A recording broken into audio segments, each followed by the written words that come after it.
It's typically not a surprise when large projects come in behind schedule and over budget.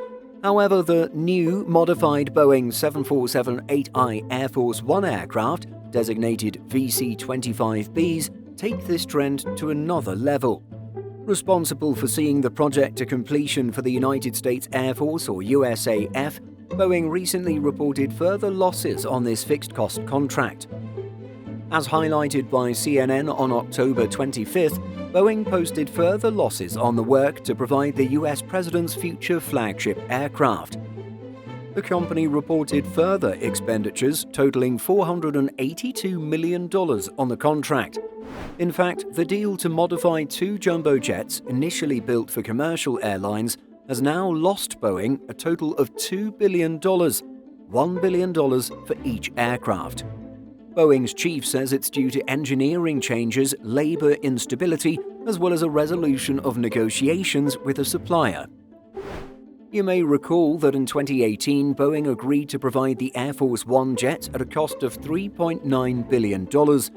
Facing pressure from then-President Trump, Boeing agreed to lower its price for the contract. A White House spokesperson stated at the time, "President Trump has reached an informal deal with Boeing on a fixed-price contract for the new Air Force One program.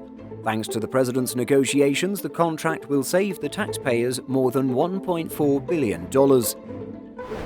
In 2022, Boeing CEO expressed regret that his company had agreed to a fixed-price contract. With the deal being struck in 2018, the pandemic and its far-reaching impacts on supply chains have made many things more expensive. Even before the global health crisis, but after signing the deal, Boeing found itself pouring vast amounts of resources into getting the 737 MAX recertified with regulators around the world.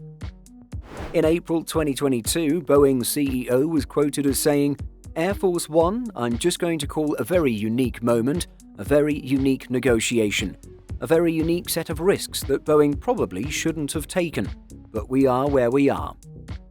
Calhoun emphasized that the current fixed-price environment has resulted in, quote, "unplanned hurdles that have become unrecoverable costs."